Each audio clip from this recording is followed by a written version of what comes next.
All right, so we will move directly on to a report from the superintendent. Thank you. So we're here tonight to talk about COVID. I just want to give us a little information about where we currently are in the district. We have had 22 new COVID cases since my last letter prior to February vacation. These 22 new cases span a 2-week period rather than one. Additionally, we have 62% of our students participating in pool testing. At the elementary level, these numbers are even higher, ranging from 79% at Moore Street to 91% at Mass Landing. The state of Maine has recently moved Maine to a medium risk transmission level with COVID, and these levels as of that date. This also aligns with Region 10, who's already announced their plan to begin mask optional on the same day. The expectation is that the updated standard operating procedure will be released sometime early next week. This will give staff time to read, communicate, and implement the details of the new procedures under this plan. It also allows time to communicate this new transition with our staff, students, and families. Additionally, on Monday and Tuesday, staff will spend time with our students discussing the upcoming transition. Part of this transition plan will be to have critical conversations with staff, students, and families about the importance of valuing differing points of view in a respectful, non-intimidating manner as each staff and student decides whether to continue to wear a mask or not. These discussions will occur during advisory, morning meetings, or at other times throughout the day, but before Wednesday. The goal is for these conversations to be open, honest, and positive. Moving forward, I suggest that we continue to follow the Maine CDC recommendations. These recommendations are created by a team of individuals led by Dr. Shaw. Dr. Shaw is advised by a core team of 6 other epidemiologists with input from pediatricians and other subject matter experts. Additionally, he meets regularly with the Department of Education and superintendents, ensuring he is hearing from and responding to the needs of the schools. This core team has access to the most current data in Maine and is the most knowledgeable about the pandemic and the impact in Maine schools. In the past month, conversations have become elevated in our community, and our students have not always seen the adults on both sides of this issue, modeling our core values of empathy and understanding. This saddens me. These core values of respect and understanding need to guide our actions and words each and every day, not only in the best of times, but also during the most difficult of times.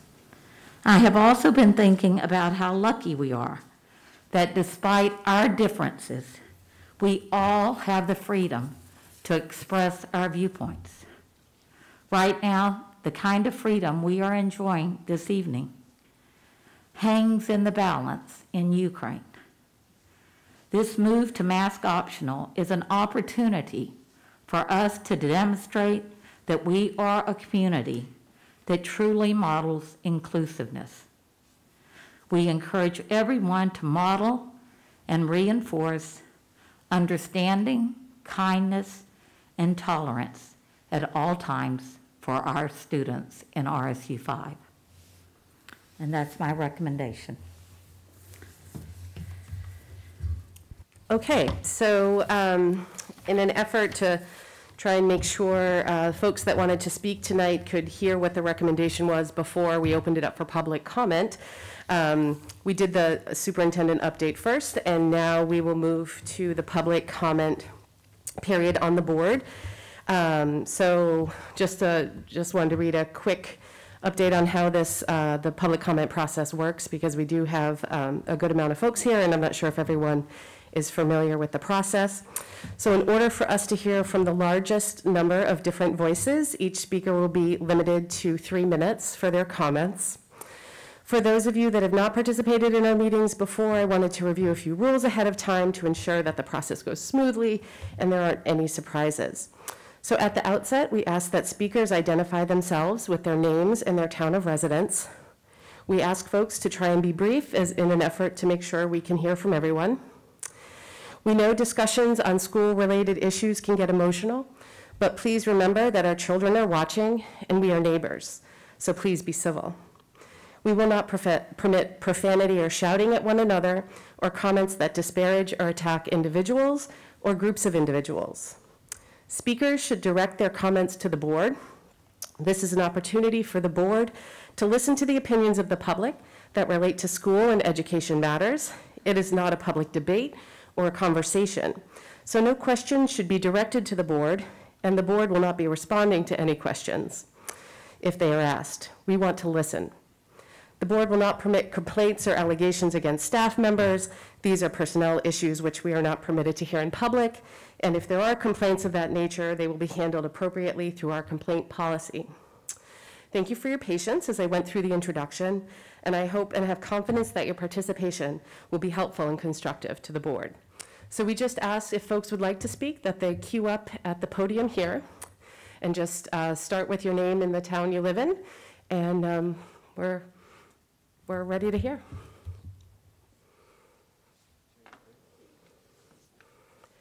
Do you want to go, Matt?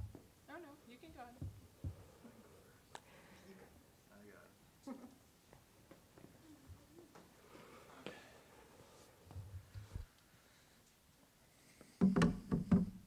Hello, I am Nicholas O'Connor, and I am a senior at Freeport.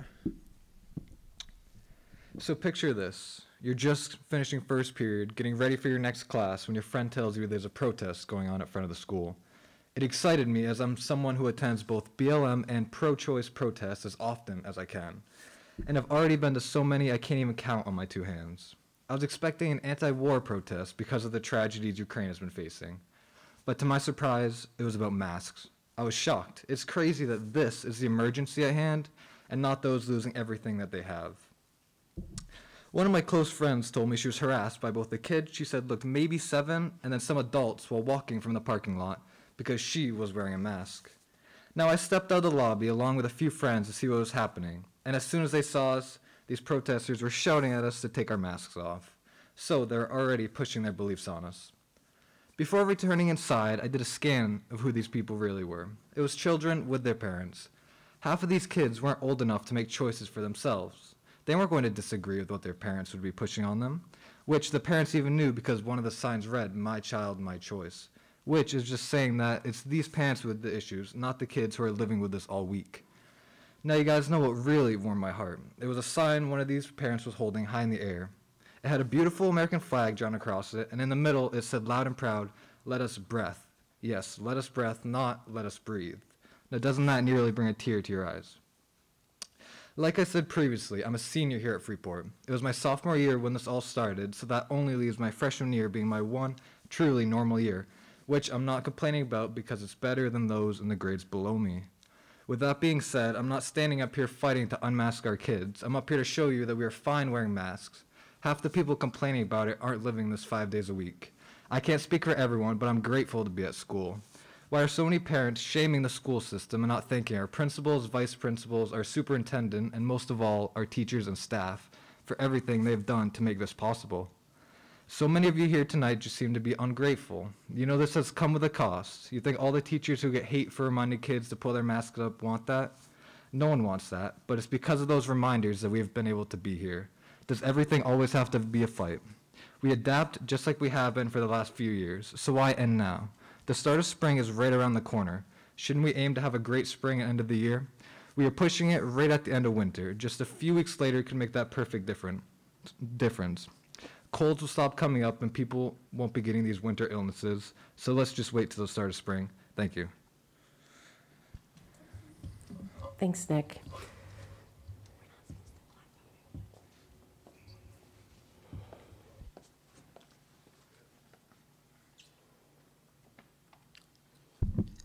Good evening. My name is Michelle Allen. I live in Durham, and I have a second grader, Miles Allen, that attends Durham Community School. I am here tonight to speak in full support of mask optional.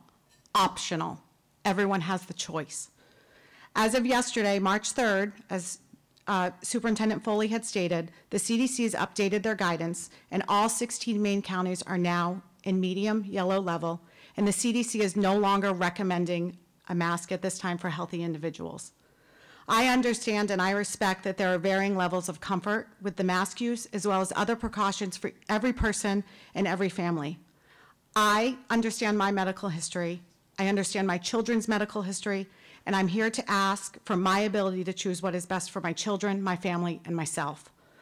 It's been a long 2 years, and we're quickly approaching the second anniversary of the lockdown and mask requirements. My family, including Mr. Miles, has been more than patient. These 2 years have impacted the end of his kindergarten year, his entire first grade year, and the majority of his second grade year. I'm grateful that he's been resilient and patient, and I'm so proud of him and all of the children and parents, as this has all taught us a number of things. Most recently, he has learned to voice his opinion, his concerns, and stand up for what he believes in, and no one at all can take that away from us. COVID is different than it was 2 years ago. We know more, and our comfort levels have changed. My family continues to choose not to wear a mask at the grocery store, at sporting events, or other public locations. If we're able to choose there, then there's no reason and no excuse that I can't have the choice for my child to mask or not mask at school. As I stand here and ask for my choice, the majority of America, including fans and athletes at the Super Bowl, celebrities in Hollywood, and even leaders in Congress, have the ability to make their choice. Tonight is the time to return choice to the parents. Thank you. Thank you, Michelle.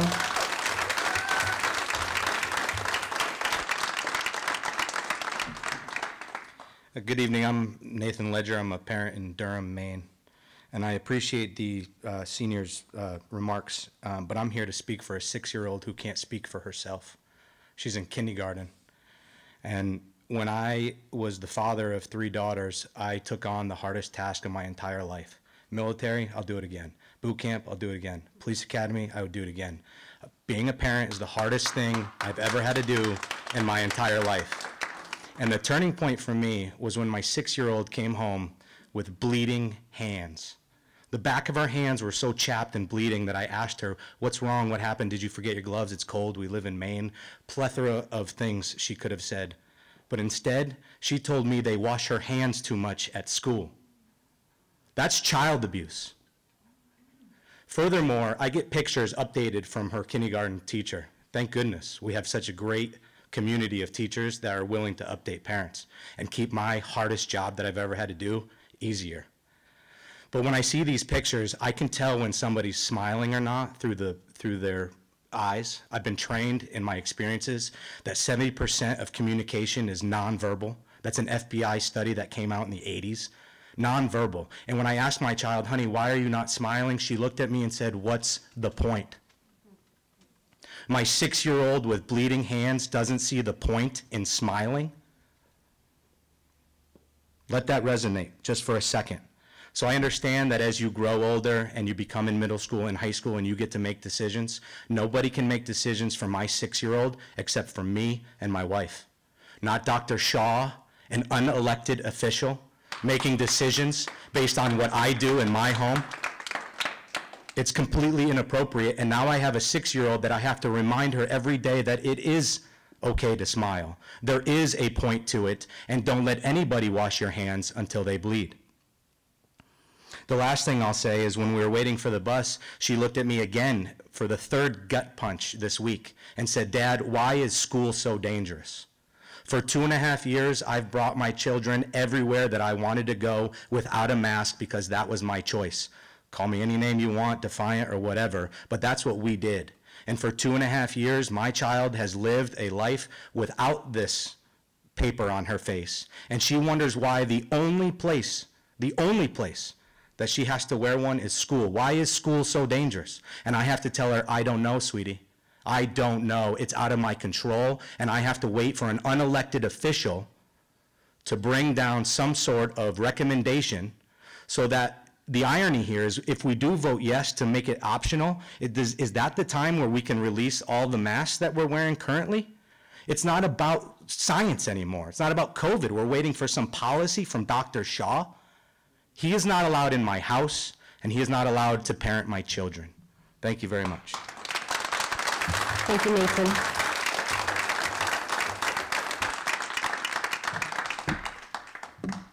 My name is Erika Gidding, and I am from Pownell.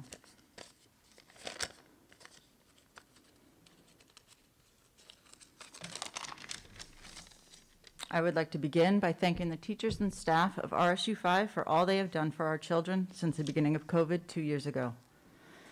Both of my children handled the last year of remote learning just fine, and when my daughter required an alternative school schedule this year due to ongoing health issues, most of the teachers were very accommodating. Thanks again to all those who have been working tirelessly to keep our children's health a top priority. I would also like to thank the students for all of their hard work these past couple of years. I know it has not been easy or fun. Unfortunately, you have been given a very big life lesson at a very young age. Sometimes life is rough. Most of you were sheltered from the negative of life, as children should be, to allow for proper childhood development. Unfortunately, the reality is that throughout your entire life, you will encounter people who do not care about you, your family, or even their own. There will always be someone who believes that they are smarter than you, stronger than you, more important than you, and better than you. There will always be someone who feels the need to threaten, intimidate, and harass those who they think are weaker than them in order to feel better about their own horrible selves. After many years of dealing with this myself, my best personal advice is just to consider the source. There are 7.9 billion people on this planet. Keep going until you find the good ones. Now I would like to take a moment to address the protesters. I would like to remind the adults that once you pass the age of 18, you are no longer classified as a bully. Screaming at children in an attempt to intimidate them into removing their mask is purely harassment and assault. Verbal assault is assault. Harassing and assaulting children will not be tolerated. To show my support for those still willing to help others, for every instant I hear of a harassment and assault of a child on school grounds or the surrounding neighborhoods due to mask wearing, I pledge to continue wearing my mask an additional week after the CDC release date, now March 9th. As of now, I am up to 3 weeks, 4 after talking to Nick. That being said, if my mask wearing triggers you, makes you feel upset in any way, then you should seek professional intervention. That is not normal. Otherwise, if you really want me to remove my mask, then you need to stop abusing our children. While some of you may justify your obnoxiously loud and destructive protests by quoting the First Amendment, there are many of us who actually remember what the author's most beneficial contributions are to those who are looking to defend their actual rights. When it comes to protecting those you love, sometimes the best defense is one they never see coming. We will protect our children. Leave them alone. You won't protect my child. Thank you, Erika.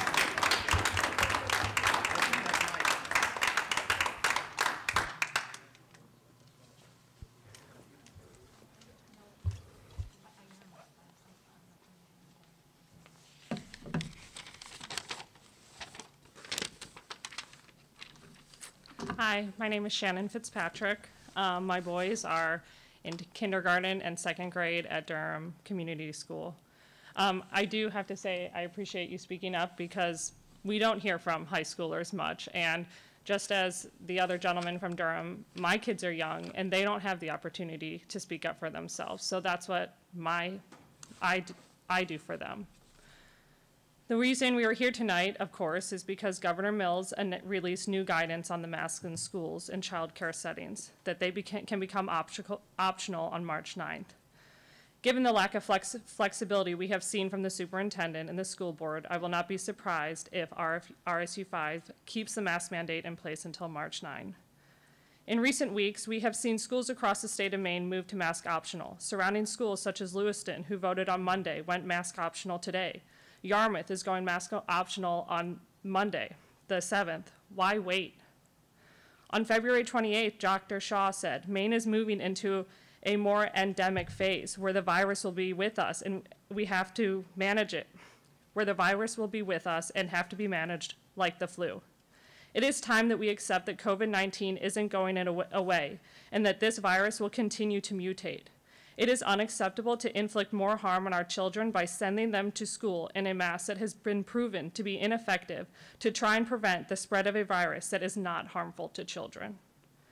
I have many issues with the mask mandate that has been in place, and my confidence and trust in the RSU5 school district, superintendent, and board members is failing.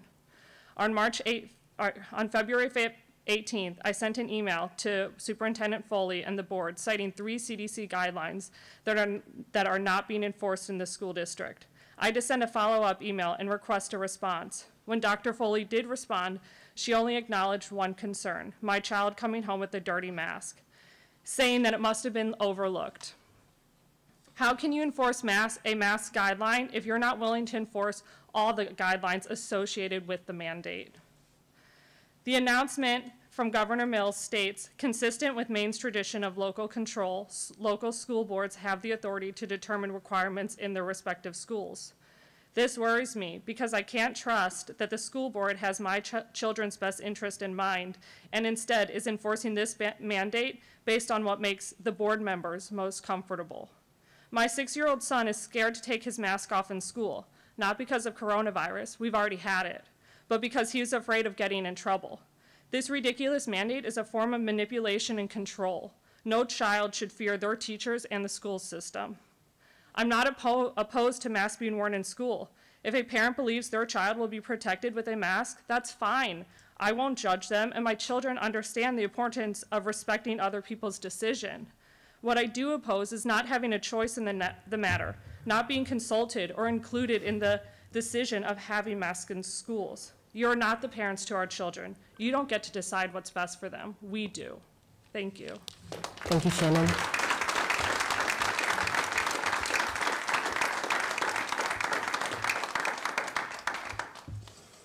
Please.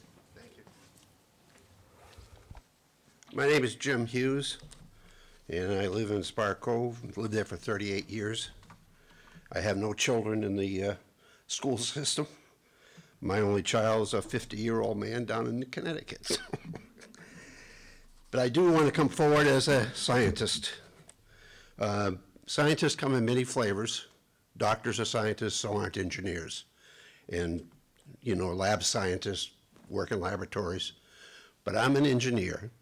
I'm a professional engineer, licensed by the state, and have been an engineer for over 50 years. My expertise is in HVAC, heating, ventilating, and air conditioning. I've been involved in ventilation for years. I've designed and worked on clean rooms, fume hoods, isolation rooms. Those are all part of my engineering expertise. I'm a life member of ASHRAE, the American Society of Heating, Refrigerating, and Air Conditioning Engineers, who are the premier group for representing HVAC engineers. I would like to hand out a chart here. I don't know if this is allowable. I think Cynthia has them. Oh. We generally don't hand out, you can leave it, and if folks want to grab it on their way out, they certainly can, but we generally don't hand out handouts to the board during the meeting. Sorry. It's a very straightforward chart. Oops.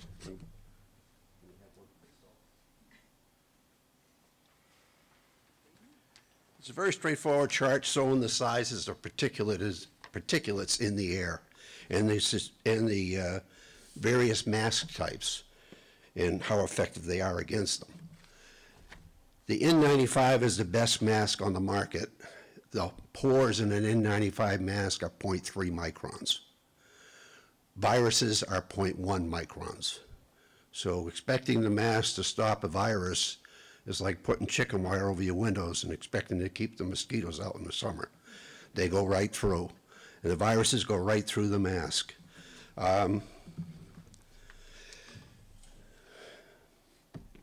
There have been no scientific studies, no science at all, that says that the masks are effective against viruses. I attended a presentation put on by Maine Health to the town council, and they poo-pooed around it. I thought it was quite deceptive. They said, no, cloth masks are no good against the virus. Then they said the surgical masks are no good against the virus. But N95 masks are much better than those masks. Okay, but is the N95 mask good against the virus? No. They wanted you to jump to the conclusion that they were. The N95 mask is not effective against them either. There's been 5 mutations of the COVID. The last one, Omicron, was the 4th. I'm sorry, Omicron was the 5th. And they come about every 6 to 9 months. I suspect we'll have a 6th. We'll probably have a 7th. One thing I don't want to see is I think that it's been foolish to mandate masks anywhere. And I don't want to see all of a sudden when the 6th arrives and the count goes up that there's more people testing positive. Oh, we got to go back to mask. No, forget the mask. They're no good. They're not effective. And I think that's about all I got to say. And I'd be glad to answer any questions. And if anybody can refer me to a study that shows that masks are effective, I'd be glad to see it. But I'm a professional in it. I've never seen one. Thank you, Tim.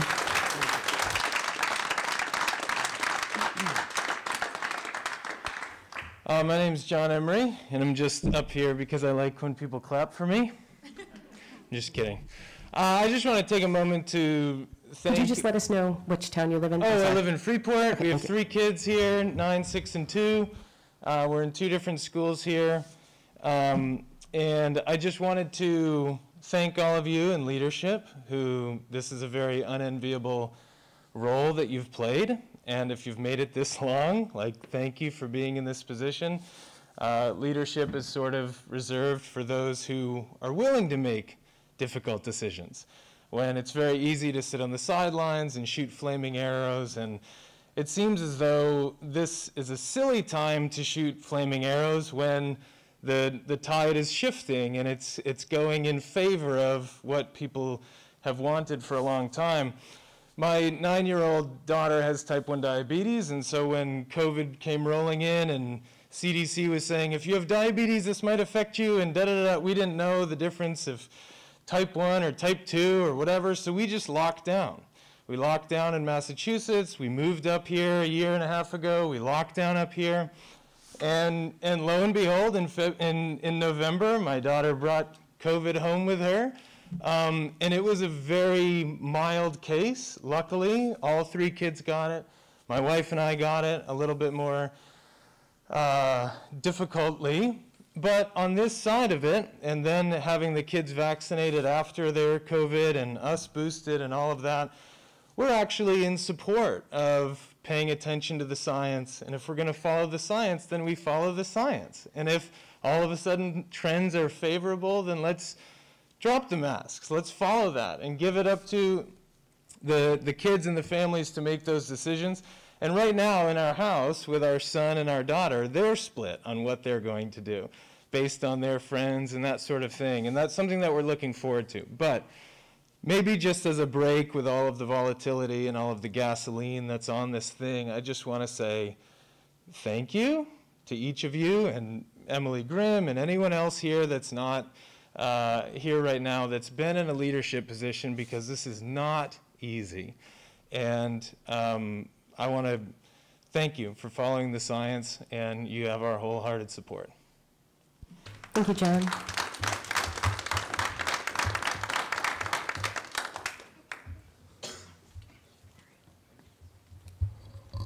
How y'all doing? My name is Mark Cochran. I'm from Freeport. I got 2 kids in the high school and the middle school. I just want to let you all know we're here about optional. We're not here to say you shouldn't wear a mask or you don't have to wear a mask. It's optional. That's what we're here for, okay? I'm an 8-year Marine Corps veteran that fought in Desert Storm, okay? When I feel like my choice and my freedom's taken away from me, I get very angry. I've had friends die in Iraq, okay? Has anyone ever reached down to grab their American flag off their fellow Marine who had just passed away and take his dog tags off of him and hand him to his mother or his father, because that's the last thing that they had? I fought for freedom. And to hear this, it kills me. It really does kill me. When we went on patrol and we come back from IEDs and stuff like that, and you see that American flag flying on that compound, okay? It hits you in the heart. You know what you're fighting for. I'm going to pause you for just a second. If we could have just quiet in the community, please, because we're trying to listen. Okay. No. Hey, guys, this is not a conversation. This is not a public debate, right? We're here to hear from the community. This is Mark's time, so please carry on. So I'll make it short. I fought for freedom. I want to have the choice to wear a mask or not wear a mask, okay? And I think a lot of people feel the same way. If you want to wear a mask, please wear a mask. I'm teaching my children right now, hey, if someone doesn't want to wear a mask, that's their choice, okay? It all starts at home, okay, with the name calling and all that stuff. I know that I'm teaching my kids the right way right now, that you're not to judge anyone. I send my son to school every day and make sure that I tell him, if you see someone being bullied, what do? I help them out. What do you do if you can't help them out? I go get a teacher, okay? It's a choice. It's freedom, okay? Like this gentleman right here and this young lady right over here, they want to wear a mask. Wear a mask. Wear a mask to the ocean. Wear a mask in the, I don't know, wear a mask in the shower. I don't care personally. I just want my kids to have that choice whether or not. I know once this passed, my 9-year-old may not take his mask off because it's already burnt in his head that he has to wear a mask, okay? Again, it starts at home. I don't want any child being bullied, but we need that freedom, that option to whether or not we wear a mask or not. That's all I'm here for. Thank you. Thank you, Mark.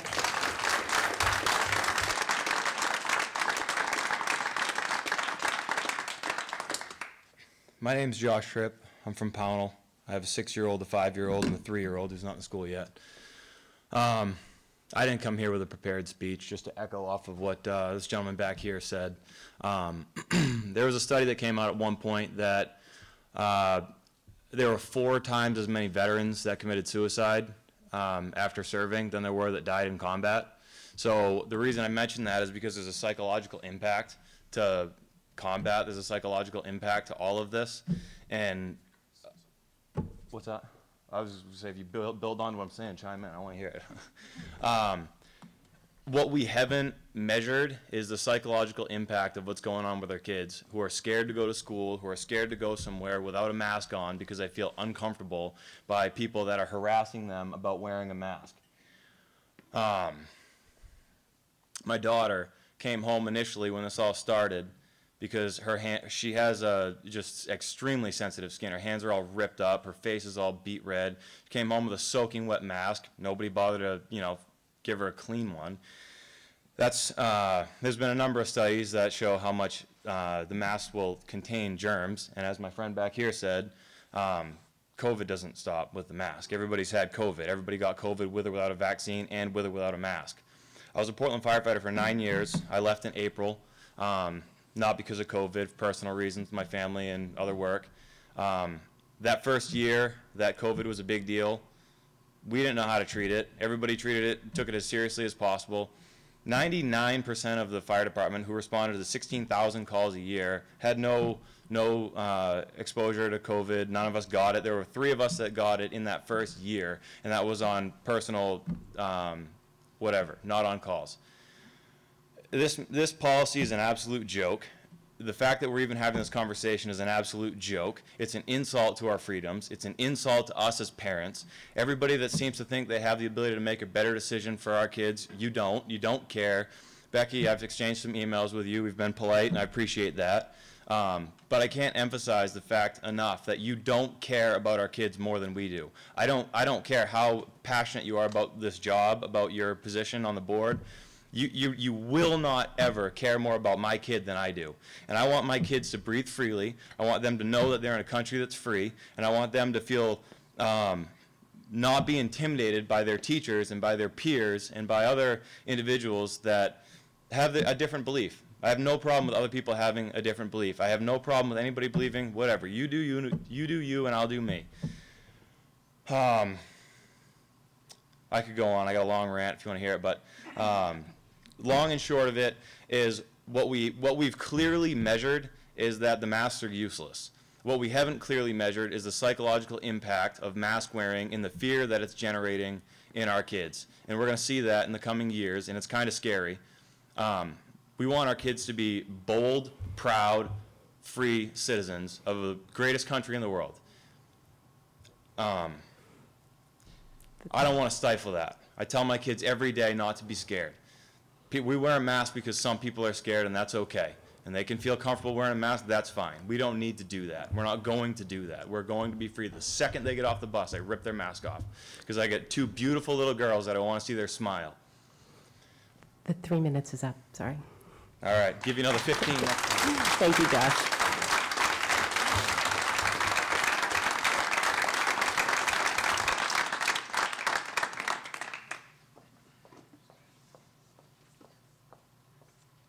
Hi, I'm Jessica Conley. I have 2 little kids in Durham. I wanted to say, if this COVID-19 pandemic has taught me anything, it's this: to be a critical thinker, question everything, and cling to every freedom we have. You have stated on multiple occasions that you have been and will continue to follow CDC guidance. The CDC has finally granted permission to go back to mask optional starting March 9th. Now I ask you this: why March 9th? Why not Monday, March 7th? Where's the critical thinking? Wouldn't it be easier for the kids to adjust if this started on a Monday versus in the middle of the week after they've gone for 2 days with a mask and then, oh, you can take the mask off on Wednesday? I know we've all heard we need time to prepare, to get the kids ready, for the teachers to prepare, but it's literally switching from enforcing masks to not enforcing masks. The CDC has only ever been allowed to recommend. They cannot make these recommendations law. We are fortunate to live in America, land of the free because of the brave. We all enjoy our liberty. Our country is full of people from all walks of life with many differing beliefs. For the most part, we have been allowed to live in whichever way we've chosen. Making blanket mask mandates for all is a slippery slope. According to the World Health Organization, the benefits of a child wearing a mask should be weighed against potential harm associated with wearing masks, including feasibility and discomfort, as well as social and communication concerns. The formulation of masking policies should be guided by the following overarching public health and social principles. Do no harm. The best interest, health, and well-being of the child shall be prioritized. The guidance should not negatively impact development and learning outcomes. It has been known from early on that children are the least impacted by COVID-19, and yet they've been shut off from in-school learning and, when able to return, forced to wear a mask for 8 hours a day. Mask wearing makes it more difficult for lungs to expel CO2, which can cause symptoms such as fatigue, headache, muscle twitches. Too much CO2 can lead to tissue and organ damage, causing prolonged time for blood oxygenation. It also increases the load on the heart and the lungs. The CDC has recently lowered developmental milestone standards. Our school is looking to take on 3 more speech therapists. What do you think the cause of these changes are? Can you honestly say there's been no harm? I'm relieved we are finally going mask optional like the rest of the schools, but I'm also wary. I'm concerned this will come back. This was an egregious assault on our personal liberties in the name of the greater good. Virtue signaling has been weaponized, and friends and family have turned on each other due to varying beliefs. These masks and vaccine mandates have done nothing but divide. I don't want to have to revisit the same topic in a couple months' time. Following someone else's guidance without asking questions is dangerous. So I ask again, why the middle of the week? Why not Monday? Thank you. Thank you, Jessica.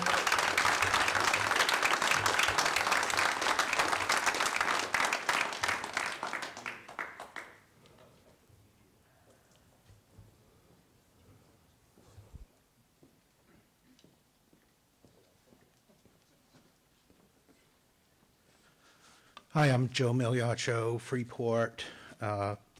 My children, college age now, went through K through 12 and K through 9 in Freeport. I lived here. I went to middle school here. I also had my daughter graduate, thank God, at the Saco Drive-In Auditorium, which now the Saco Drive-In is being sold, I heard, so maybe we could buy it for future outdoor graduations. But I happen to have been here, so thank you for your listening. I was here in August, I think 25th or 4th last, for a workshop that you were having, or a retreat, and I was here to speak on a different topic on an executive session that you guys were going into. But I sat here for the beginning listening to significant amounts of debate on masks, mandates for kids, and mandates for vaccines for staff and faculty.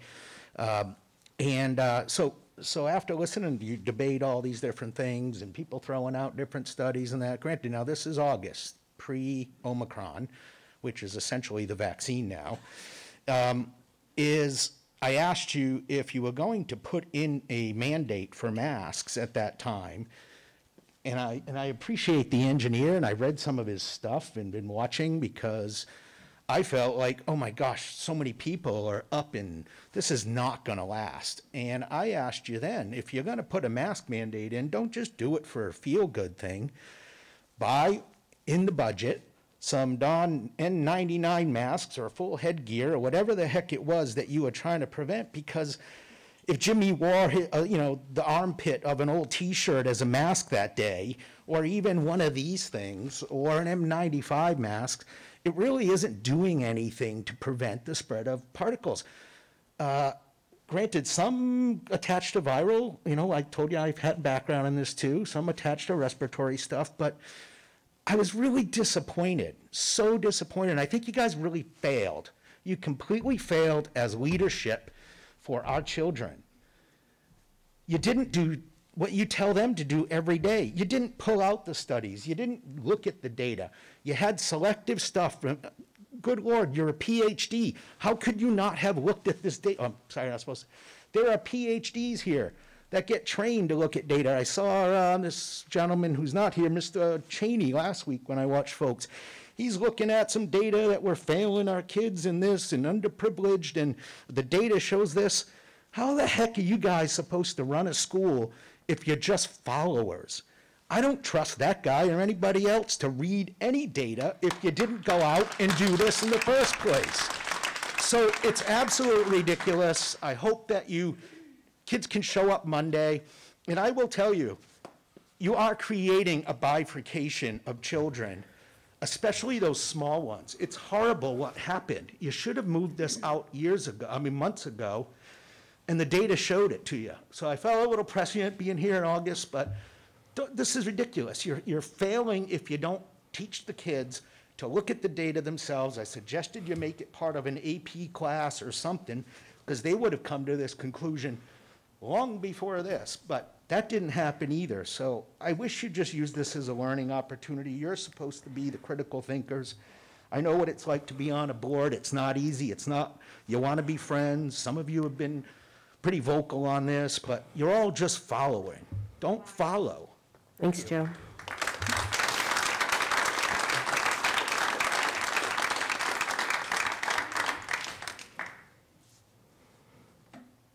Okay. Last call. Okay.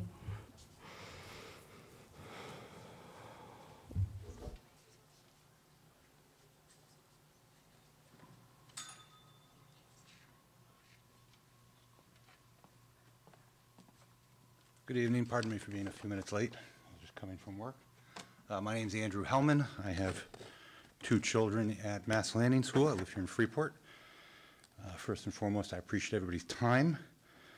I've been listening to the meeting on my drive here, because you're streaming it on YouTube, which is very helpful. I appreciate everybody's thoughtful comments. I'm glad we're having this discussion. I'd shared some comments with the school board by email before coming to the meeting, but I wanted to show up to introduce myself to you so that I'm a real person, that I can see you, you can see me, and that I could just reiterate a couple of points. We have a tension between community responsibility and individual responsibility, and we are approaching a point where the question begins to be asked, what is the community's responsibility versus the individual's? And I think one of the questions for you all is, where are we in that discussion? The idea of going mask optional doesn't seem particularly offensive to me. People can choose to do what they want to do. My suggestion and my request would be that it be mask optional for people who are vaccinated and following the CDC's guidance. And anyone who wants to be mask optional then has a choice about what steps to take. I think if the board is committed to following the CDC's guidance, that would be the appropriate step to take. As I said to you in some correspondence by email, I do think you have the authority to do that. And I wanted to come to share that different point of view. The other thing that I'd like to share with you that you know from our correspondence, but I'd like to share publicly, is that my children have not complained to me about wearing masks in school. They have not reiterated to me complaints of their peers. I asked them if this is an issue that gets discussed in public in their school. They said it does not. They said they don't hear complaints about this. I don't know what your teachers and school administrators say. I would be very interested to hear what they have to say.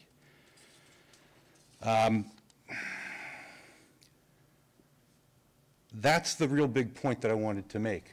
I don't think that it's an inappropriate thing for our community to be discussing what the next step is. I think that there will be a point in time when masking really, it should be an individual choice, and we very well might be there, and you now have the discretion to decide what you think is appropriate. There's no requirement that you have to do anything. But I think that if you're simply going to rely on CDC guidance, then it should be all of that guidance, which would be that folks who are vaccinated, take your mask off, go for it, right? If you don't, then wear a mask. And that choice is completely upon the individual, and it's a choice that the individual family can then make about what they want to do. The only other thing I would note is that all of you are wearing masks. I wear a mask when I think it's appropriate. I'm not right now. I'm fully vaccinated. I feel comfortable doing this. But I do note that you are all wearing masks, which may be appropriate. And I think that that's something to consider as well. How comfortable are you?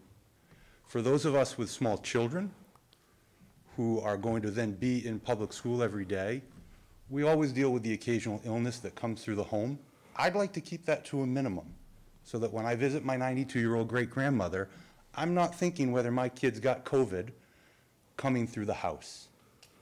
Because what we do know is that while vaccines are highly effective for adults at preventing significant infection and hospitalization. I just want to point out that the 3 minutes is up, so if you could wrap it up. Sure, happy to wrap it up. Thanks. Kids are, the most recent studies that I have read about is that the kids are still getting sick, they're just not at risk of hospitalization.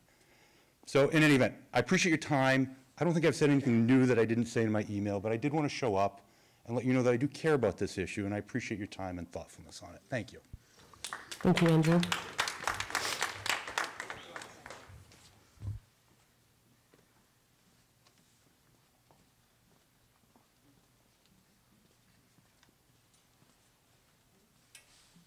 Hello, Michelle Peacock from Freeport. Dr. Foley, you mentioned what makes you sad, and you know what saddens me is that no matter how many parents speak out against the mask mandate, and I'm also speaking out against the vaccine mandate for some of the RSU5 community programs, which I know is ridiculous. I know based on your historical actions that you'll do what you want and lecture us while you do it. Parents have clearly wanted the kids to go back to a normal life. My daughter hates the masks, and she wants to see her friends' faces. She wants to know what her teacher looks like.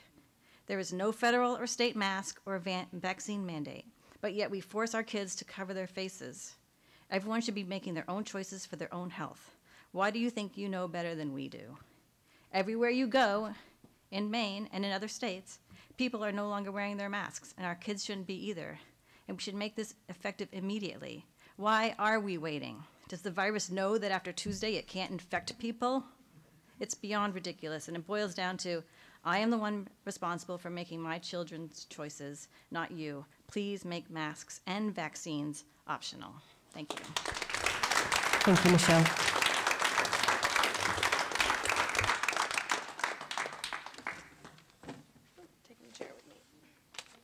If folks want to queue up by the podium so we don't have to wait for folks to come from the crowd, that's totally acceptable. Great. My name's Jackie Priestley. I'm from Freeport. I want to start off by thanking you guys as well. A new friend reminded me that you guys are all responsible for lighting up this fire inside me, and likely the fire inside all the parents behind us here. You know, we're here to fight for our children's rights and the future. Never again will we be caught off guard when it comes to knowing our rights and involvement in the education system, and thank you for that. But what I really want to say tonight is I think the biggest difference in the groups of people that you're hearing from tonight is that one group is fighting for the rights of every single person in this room, and the other group is fighting to take them away and be there for discrimination. As Jess mentioned in her speech, it's a slippery slope. You start mandating masks, you start mandating vaccines, you just start mandating everything. And so at some point, parents no longer have a say. We're at a crossroads here. You guys have heard from us week after week, you know, study after study. We've emailed you guys relentlessly with plenty of studies. We're going to have to agree to disagree. Everybody can come up with a study that supports their side. You're going to find it somewhere.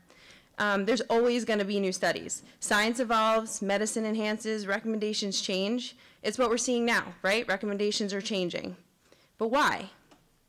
I mean, we know more than we did in March of 2020, but we can debate all day long, right? Science, masks, all that stuff. But what doesn't change, what no one can contest here, is the validity of the Constitution, the foundation of this free country. Those in favor of mandates will lead you to believe that we, those in favor of choice, okay, are not tolerant of a small inconvenience to protect those around us. This is not an inconvenience. It's immoral, it's not medically validated, and it's been 2 years of tolerance and patience. But again, each side will find a debate for any of those things we just talked about. What isn't up for debate is that these mandates are illegal. Though what I'm hearing tonight is encouraging from a lot of the parents behind us, and I'm hoping to hear some conversation from you guys that's encouraging. You know, our group of parents would like to be sure that you know what you have done in the past is against the law, and never again is it going to be tolerated. By denying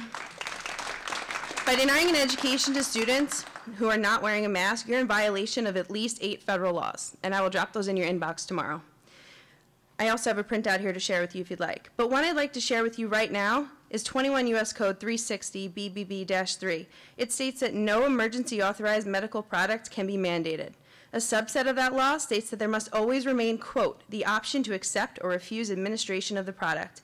Masks, PCR testing, and vaccines for children are all under EUA authorization. You're breaking the law. It doesn't matter who told you to do it. Wrong is wrong, illegal is illegal, and you are complicit. Thank you, Jackie. Hi, my name is Gina ladu Koontz. I live in Freeport. I have 3 young children still in Freeport. One of them is in the Freeport schools. And I like to agree with the other mom that was just speaking that what happened, the great gift of COVID to our family is it created a political activist. So I was not a political activist before COVID, but I am now. And Black Lives Matter also created my children into political activists. So I would like to say that I encourage my children to be critical thinkers, and I'm not going to rattle off studies or such, but we have sat and looked through studies, and we've been critical thinkers, and masks do not work. Certainly these very thin cloth masks do nothing. They're an illusion, a virtual signaling, a comfort device. What has happened, though, and I'll tell you, it's happened right here in Freeport, is my children have been verbally assaulted repeatedly when they have not worn masks and bullied by adults mainly into mask wearing. My oldest of my 3 that are at home now, my 17-year-old boy, when this was all starting, went into Bow Street Market to get a pack of gum, came out and told me that an adult had just told him he would punch him in the blanking face and kill him if he did not put a mask on. So this is the rhetoric that has been flying around Freeport. I congratulate, I shouldn't use the word congratulate, I appreciate you guys taking some time to have a discussion with children about their choice in not wearing these masks, because they're going to need some debriefing, and they're going to need some sort of reconciliation, I suppose that might be the word, because these kids have been put under a undue burden, a psychological burden with this mask wearing.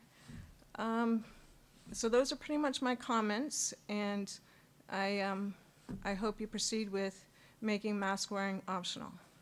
Thank you. Thank you.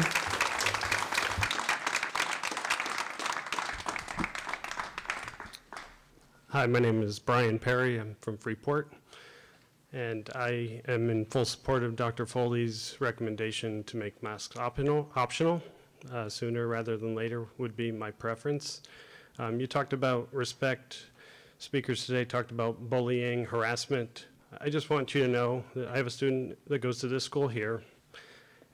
That needs to be talked about with administrators and teachers, because that goes both ways. There's been conversations in this building about parents that are pushing for mask optional, dumb, morons, science deniers, and this is coming from the people in charge that our students are supposed to look up to. So we need to make sure that that doesn't happen. We need everybody's decisions to be respected. We don't need to fear punishment or discrimination.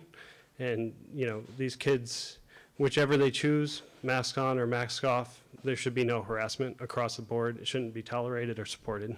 Thank you. Thank you, Brian.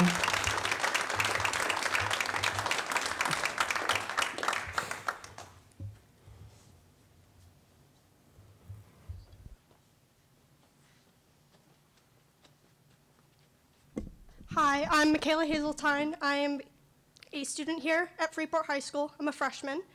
I don't have this big long essay or written anything down, but I just came up here to say this gentleman over here said that his child has not complained about wearing a mask, and I'm here from the other side basically trying to say that there are kids that are complaining.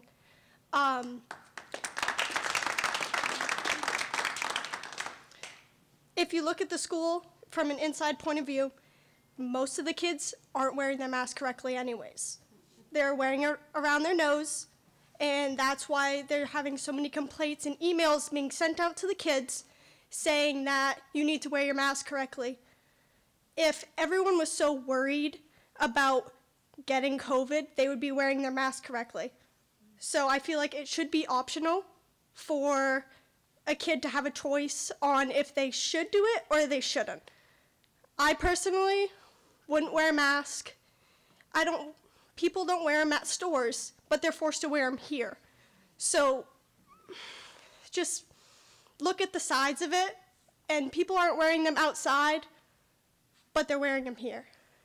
So that's all I got to say. Please make it optional. Thank you, Michaela.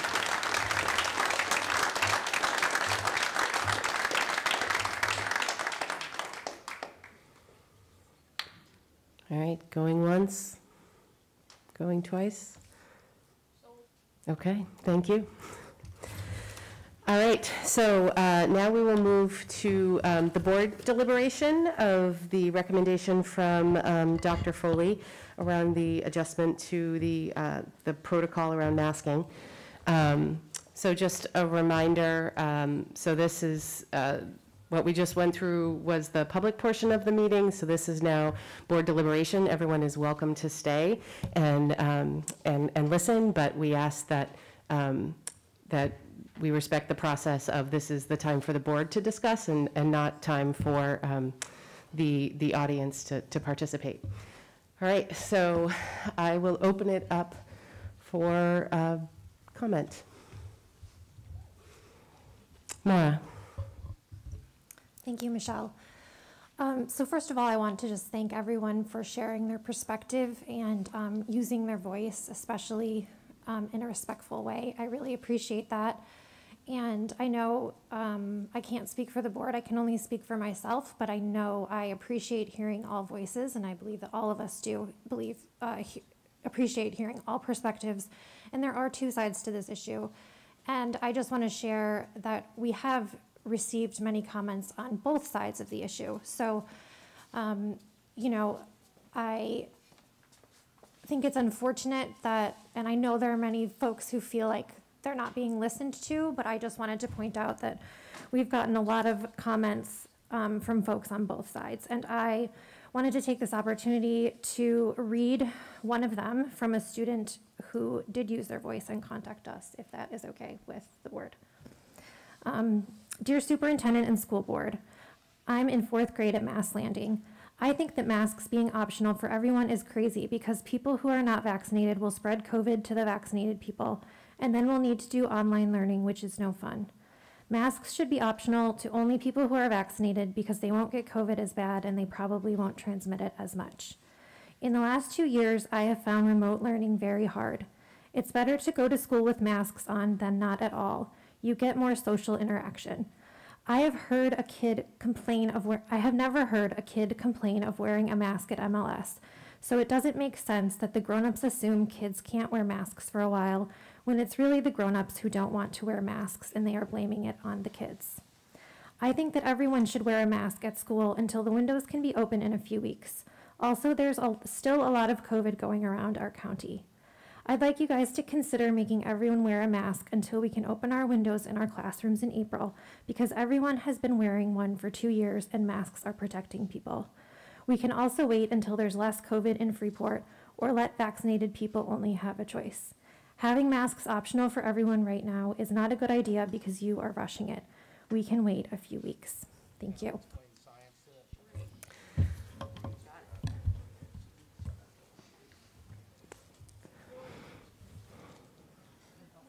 Yep. We just got a message that the live stream's not working. All right, I'm sure they will take a quick look at that. It looks like it's up. Okay. Sounds like it's going through now. I don't know if there was a...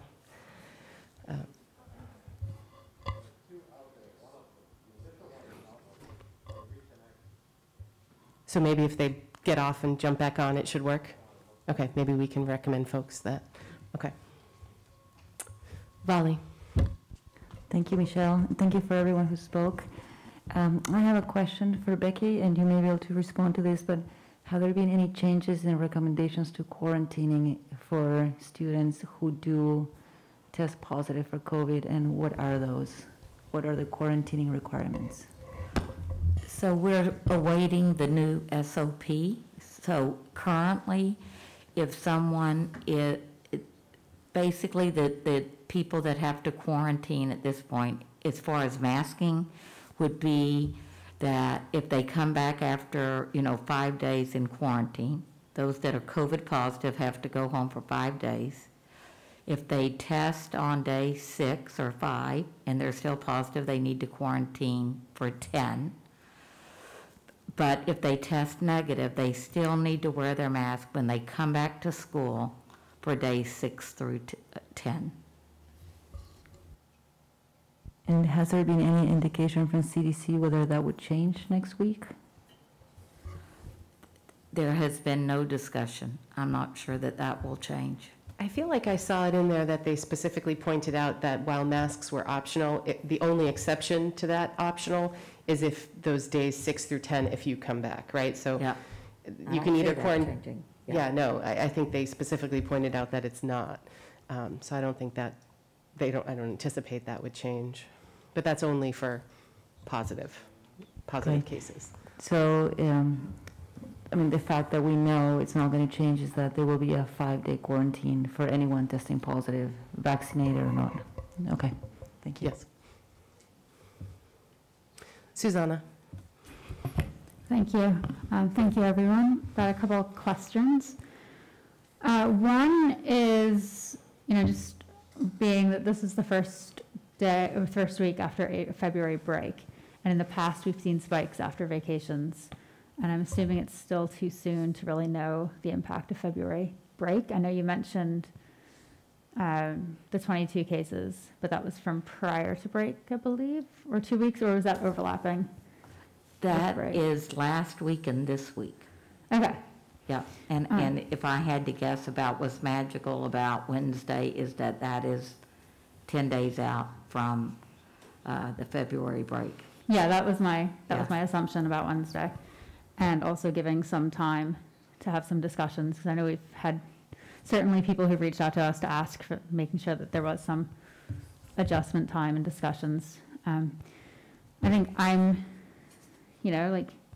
liking to making this decision when we had results, really more February break. But, on another side, bringing up what Volley was saying about the requirement for when masks would be required, and students who choose to wear masks, families who choose to wear masks, teachers, et cetera. I guess I want to know how we would monitor any bullying or concerns. I mean, and it was not middle school, although I was here for middle school, but, I'm 2 years out of being a student in any kind of institution, and knowing the sort of the peer pressure and all of that goes on. We've got families who do want to have their child continue to wear a mask. Going back to that time when you're in elementary, middle, et cetera, school, where you do have that want to fit in. Hearing about the protests on the 1st of March, where students were feeling taunted or harassed for wearing a mask. Choice is one thing if we're talking about at the individual level, but if it's impacting what other people are doing, then I just want to know how we'd sort of monitor that. And if we have students who are required to wear masks for their quarantine, how we can enforce that. We're picking certain students that are required to wear their mask. Well, we have bullying policies, and of course we investigate every incident of that and follow that. So to me, it will be treated as any other misbehavior or bullying would be treated. And I do think it's one of the reasons we really want to have time to have the conversations around, respecting the differences that we will be seeing in the upcoming days.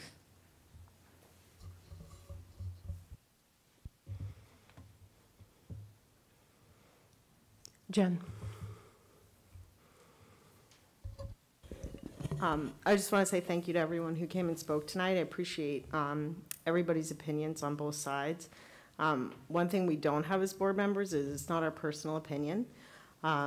It's an opinion that we come to look at how to serve the children of the RSU as best we can. They're our customers. So that being said, we have, since the beginning of the pandemic, followed the CDC guidelines. Up until really recently, I felt like it served us very well. But in continuing that, I think that it's easy for me to support lifting the mask mandate, because that is what we've been doing all along, is following the CDC guidelines. And so I think that I would not feel good about my vote on this board if I didn't continue to do that. So that being said, that's what my vote is going to be. But I do support having it lifted on Wednesday, only because I do think that we need to give teachers, administrators, students a little bit of time to get those conversations, out there. And even a couple speakers mentioned that when they came up to speak, that they thought that was appropriate. So again, I appreciate everyone's opinions, and I just hope that everyone understands that we've followed the CDC guidelines, and I hope we continue to do that tonight.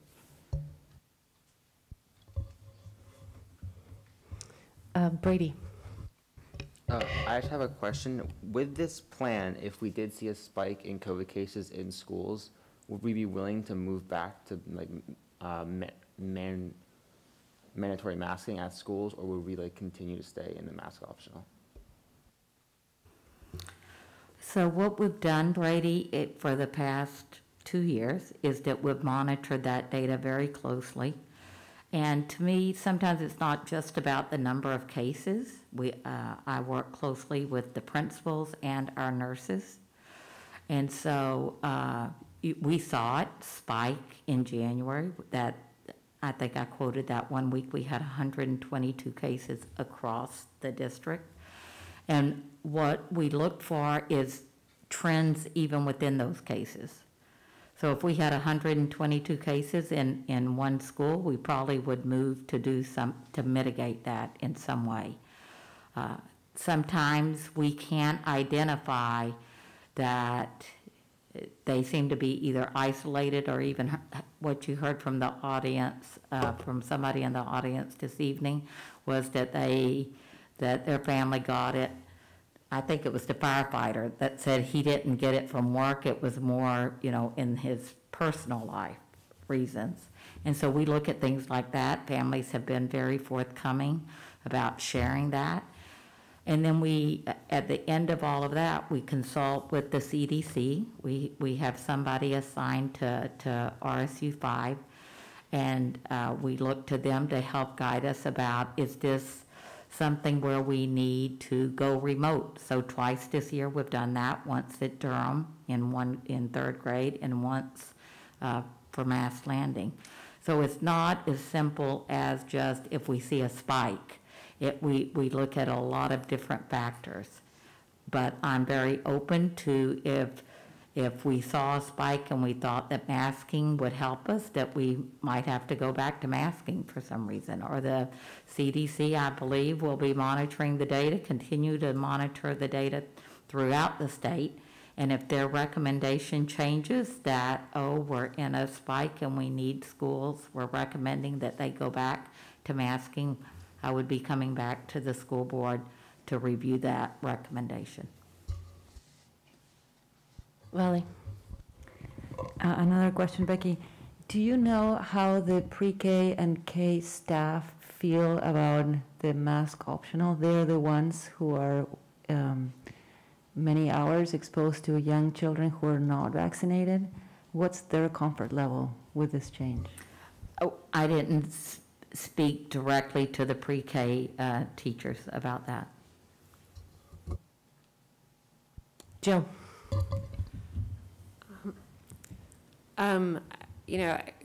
We did a workshop on bias about hiring, but I have to say, since this pandemic began, it's really hard for me personally.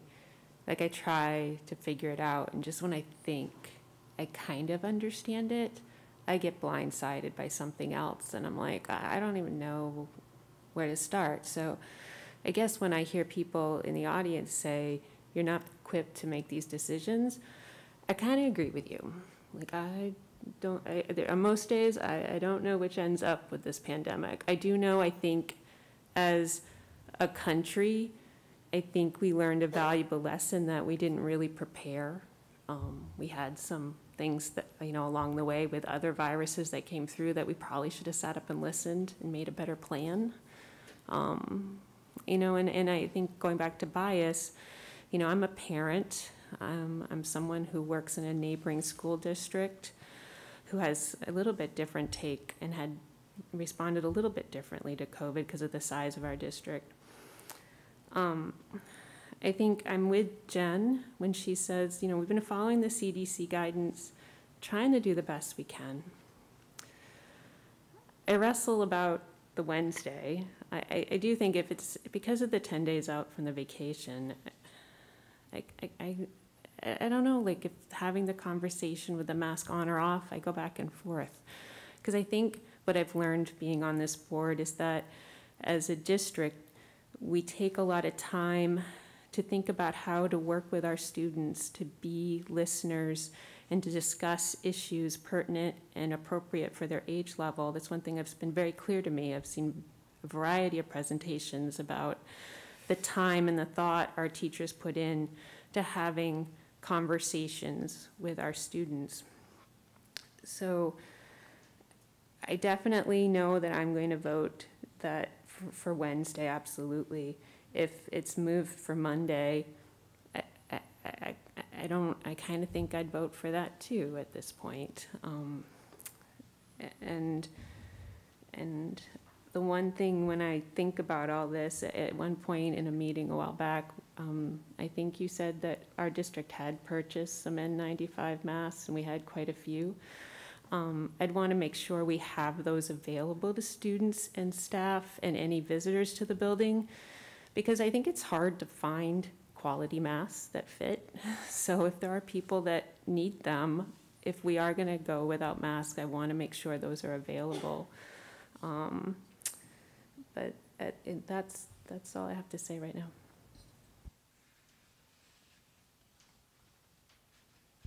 Beth.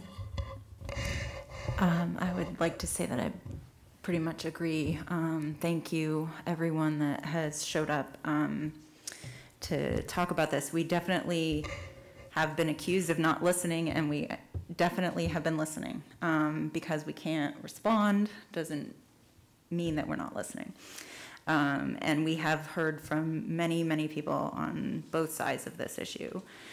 And one of the things, when I remember back to the fall of 2020, when we were trying to decide how to reopen the schools in the midst of the pandemic, and that we decided to, vote along the lines to require the masks in order to get as many students back as possible. And that was the way that the CDC was recommending at the time, and we went with it. And I do remember when we had that vote that I thought, I want to make sure that when the CDC says it's time to take them off, that we can take them off. And so I feel like that time has come, and the CDC did not say, even though they recommend everybody should be vaccinated, there was no specific guidance that I saw that said, unvaccinated or vaccinated should wear masks or not around the school guidance. So I would be in support of Dr. Foley's recommendation. I do believe it does seem a little silly to think the 2 days, maybe Monday, but I'm fine with really either way, because I do feel that the CDC has given that recommendation, and that's what we've said all along that we would follow, and that's what I plan to do. And I just also would like to say to thank Dr. Foley for her persistence and careful, thoughtful dedication to making sure that the children can continue to learn as much as possible. So thank you. Maddie?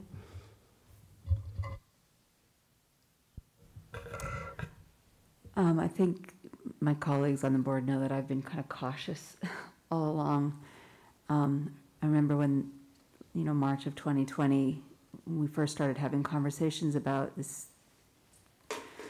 virus, I remember saying, if we lost one student, it would be too many. No, I don't think any of us necessarily can care for any one of our audience's children more than their parents do.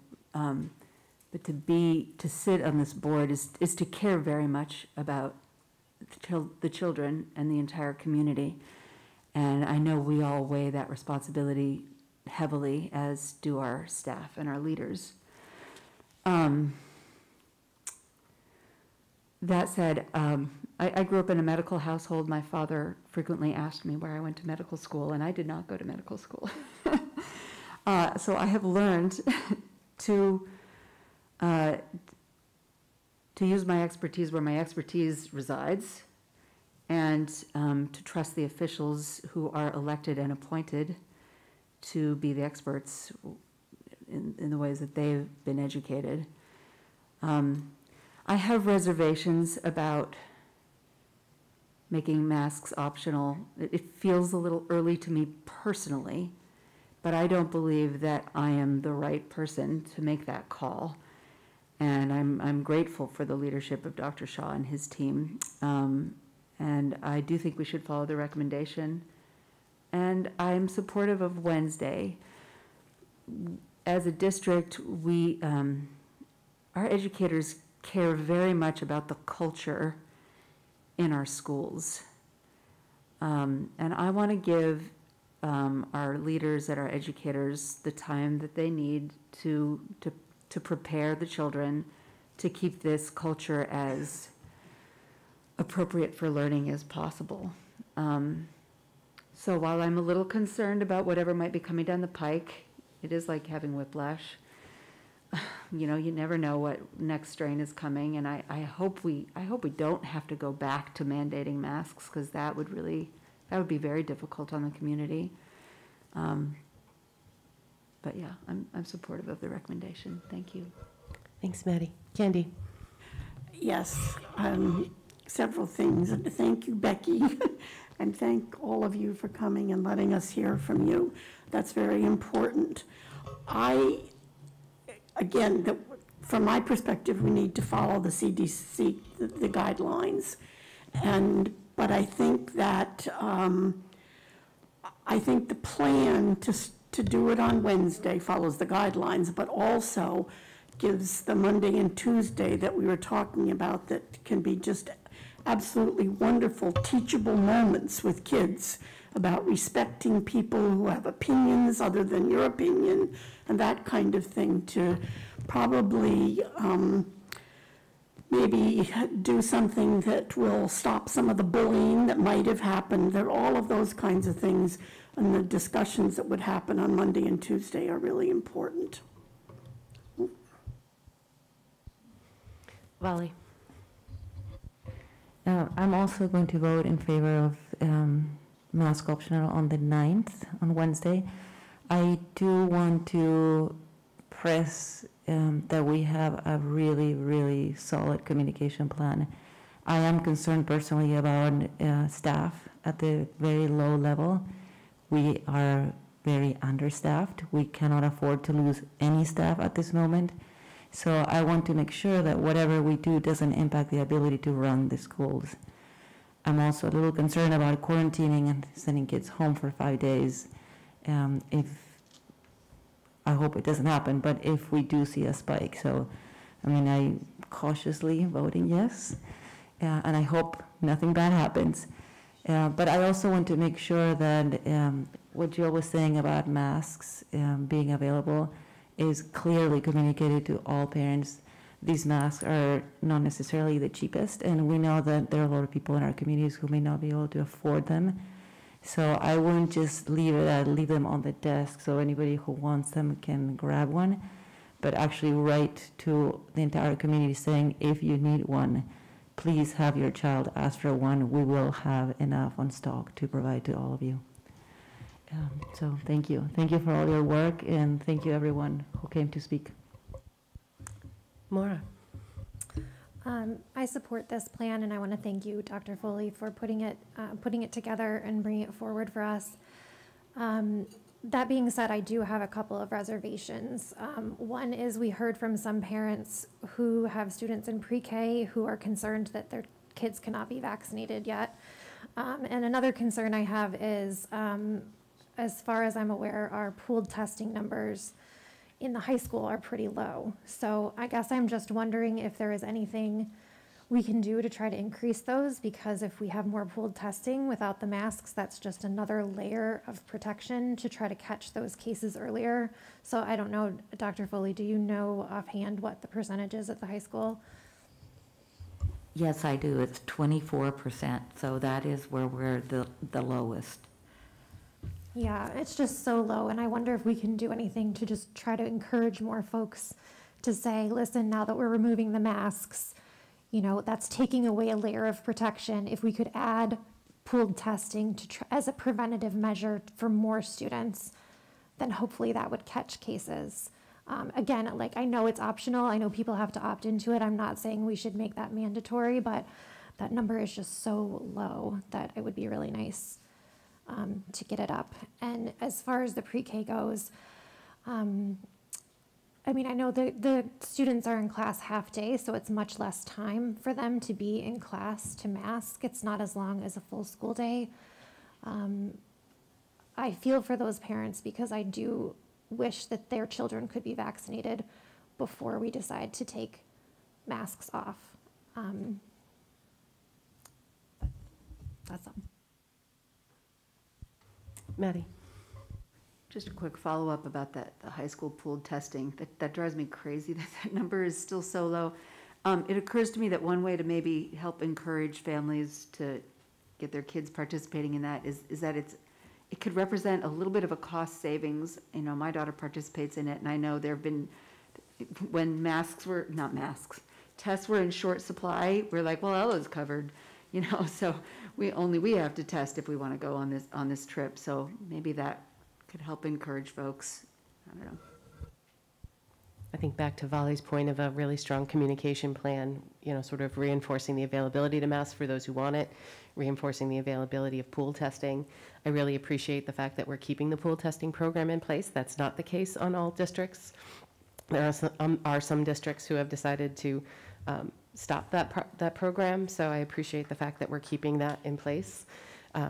You know, optional for anyone who wants to participate in it.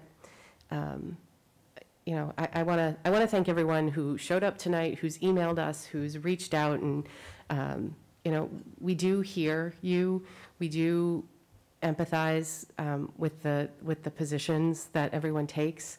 You know, as I think Beth said, you know, our obligation is to all the students of this district. And really, regardless of what we vote tonight, there will be unhappy people in RSU5. I mean, there will be people who feel like, geez, we really shouldn't be taking off masks yet. It's just too early. And there are people who think we should have, you know, taken them off weeks ago, you know, and Monday, Wednesday. So I just appreciate, you know, the complexity of all the different perspectives that we hear. You know, it's important that we hear them, which is why we make sure that we can hear as many people who want to speak, and we have the email set up for the board.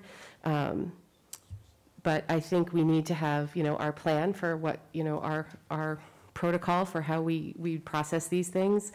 I think, you know, someone said earlier that, you know, you're not studying the data. I do not have an MD. I don't have a background in medical science. I think that our process of looking to the resources that are available to us, which is the Department of Education, who we actually report to, and the CDC has served us well to get us to this point. You know, we had all of our kids back last year, far more than other districts did. And, you know, we used those guidance to craft a plan that worked for the kids in RSU5. And I think that served us well. I think this process has served us well. I'm hesitant to veer from that without really strong reasoning, you know, from our resources. So I'm supportive of going mask optional. I'm supportive of doing it on Wednesday. I think that provides a little bit of time. You know, other districts have done it sooner, but I can't think of a district that made a decision on one day and masks were off the next. They all had sort of a ramp-up period. And I don't think 2 days is an unreasonable request on the administration's part to smooth that transition for our kids. So it's been a long month. I mean, I'm not going to lie. It's been a very long month. We've all been waiting to see if these recommendations would change. And I think now that they are here, this board is ready to move on those. I know some folks felt like we should have waited till next week to make this decision, but we have told people that this is the recommendations we're going to follow, and so that's the motion before the board. So I don't know if anyone else has any other comments or questions, but I would entertain a motion for consideration and approval to adjust the RSU5 COVID protocols masking requirements to make masks optional in all of our schools beginning March 9th. Vali, do I have a second? Jen? Any other questions or comments before we vote? Susanna? Thank you. Just a quick reminder for me how the remote learning goes when kids are quarantining. Classes aren't synchronous, it's just if a school goes all out. Okay. And can we also, not necessarily today, obviously, but perhaps for Wednesday, because I guess one of my big concerns is, hearing from parents and faculty, teachers of the younger students who are not eligible for the vaccine, and that might be coming hopefully soon. But hearing about those communications and how we can sort of just be not just telling them what's going on, but really having sort of a back and forth with them. And I'd love to hear maybe on Wednesday some of the plans for that, both on Monday and Tuesday, but also going forward, sort of those communication channels. I'd also, when we talk about the low levels of pool testing in the upper school, high school, and half of me wants to say, my own personal opinion would be that masks are optional if you're involved in that. But I'm just wondering, in the lower levels, the pool testing is quite a bit higher. What are our levels in the lower elementary grades? Do you have that offhand? I don't have it broken out by grades, but I have it broken out by school. Is that what you're wanting? Well, yeah, sure. Moore Street, for example. Okay, so Moore Street's at 79%, Mass Landing's at 91%, Pownell's at 82%, Durham's at 80%, the middle school is at 64%, and then the high school is at 24%. Awesome, thank you. Yeah, I'd love to just, even Moore Street being lower than Mass Landing, sort of looked for ways that we can encourage that to be increased, especially if those are going to be students who are not eligible to be vaccinated. And yeah, I can support this. I certainly wouldn't do it before Wednesday, because I'd like to have also, and I'd like on Wednesday to have an update on numbers as well, just looking at that being 10 days after February break. So, thank you. Jill. When we're talking about pool testing, I believe the families should have the choice whether they're going to do it or not. We could always make a recommendation. But in order to make that choice, the information that I would want to know is what kind of tests are you using, and if that's readily available for families to find out what kind of tests are you doing in your pool testing, and what is the false positive and negative, what's the data on that, how accurate are those tests? Because I think that's important information for families to know when they're thinking about having their child opt in for that, because if they're not absolutely accurate, which I don't suspect they are, if you get a false positive, that means you're not in school, even though you might not have it. But if they're very accurate, then, so I think that's an important piece of information that needs to be publicized when people are thinking about whether they should opt into pool testing or not. That's a good point. All right. All right, seeing no other questions or comments, we will call for a vote. All those in favor? None opposed. Thank you. All right.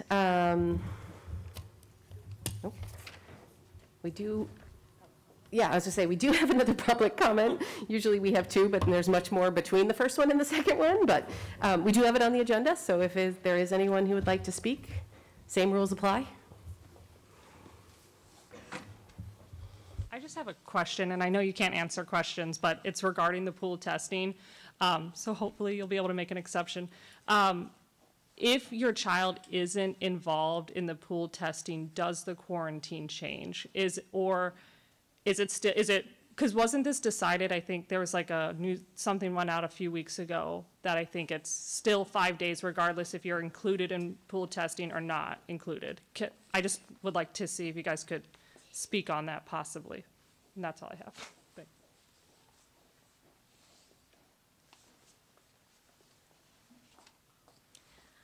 Hi, I just want to try to shut this conversation down right now about requiring a vaccine for whatever we're trying to do.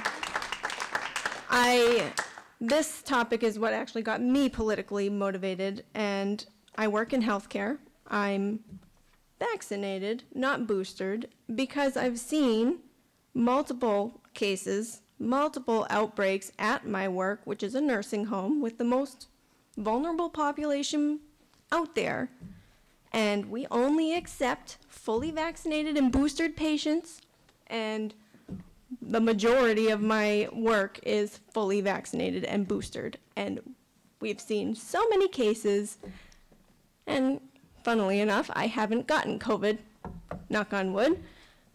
I have a really hard time thinking about putting a vaccine into my 5-year-old's body where that vaccine has not been thoroughly tested. Most vaccines go through years of research, years. She is 5. Children have the highest survival rate out of all for COVID-19, the highest. And to think I would be putting a vaccine into her body to protect her and everybody else when that vaccine might very well do more harm to her than good, I will never give her that vaccine until I've seen long-term studies and more information. The whole science behind all of this is very shaded, and you have to dig really, really hard to find anything that goes against the narrative. Scientists are being silenced, and that just makes the hair on the back of my neck stand up.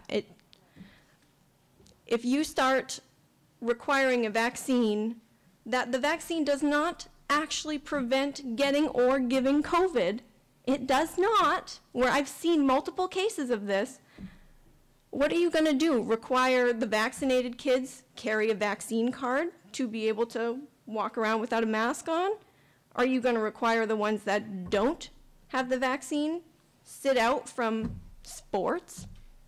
I've already seen Camp Seaside. That was infuriating. I understand wanting to keep the public safe, and like I said, I work with vulnerable patients. I've been fitted for an N95 mask. I'm pretty sure just about everybody in here isn't wearing it properly. I've been fitted by the National Guard. So sorry, I'm losing my train of thought. I just really think that is a terrible idea and another divisive way to separate pro-vaccine, anti-vaccine. I'm not even anti-vaccine. I just don't want to give something that's untested to my 5-year-old or my 3-year-old. It's terrifying. So please, please don't go into this. I'll have a better speech next week. Thank you. All right. I just want to clarify that the vote tonight was not to involve the vaccines in any way around the masking policy. Masks are optional for everyone. So just wanted to clarify that. And the quarantine requirements are not different regardless of pool testing. So, sorry. My name is Jim Hughes, live in Freeport for 38 years, and I spoke earlier. Just one quick item. I appreciate you all being here, and congratulations on passing that vote so we can get rid of these masks. I just have one quotation here. Dr. John Snow is considered the father of modern epidemiology. I think I said that right. Was derided and disbelieved for most of his career after he clearly demonstrated that sewage-containing water was the source of a large cholera outbreak in London. Ironically, people believed that bad air was responsible for the disease, despite data demonstrating otherwise. Today, we understand the importance of safe water supplies. Snow's story illustrates both how easy it is for unproven beliefs to take hold and how difficult it can be to change long-standing dogmas even when presented with data showing otherwise. Food for thought. Thank you. Thank you, Jim. Hi again. I do have a question. I know you guys can't answer it. I just wanted to put it out there so it's in your heads, because I think there's a Q&A next week. And that question is just if we would start contact tracing again, since kids won't be wearing masks, and if they get COVID, will those around them know it because the spread will be higher as they're not wearing a mask? And I think that's all I got. I just wanted to have that maybe be thought about. Thank you. Thank you, Nick. All right. Oh.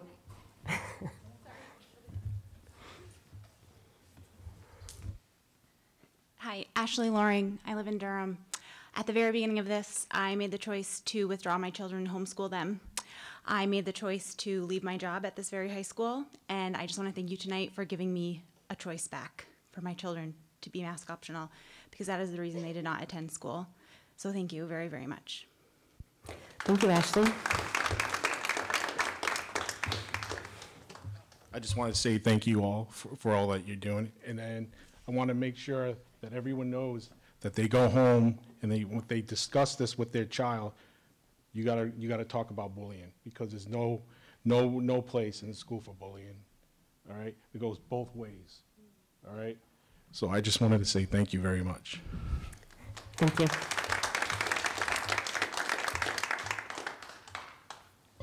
All right, I don't see anybody jumping up unless they're trying to run for the door. So I will take a motion to adjourn. Susanna, Beth, all those in favor? Thank you, everyone.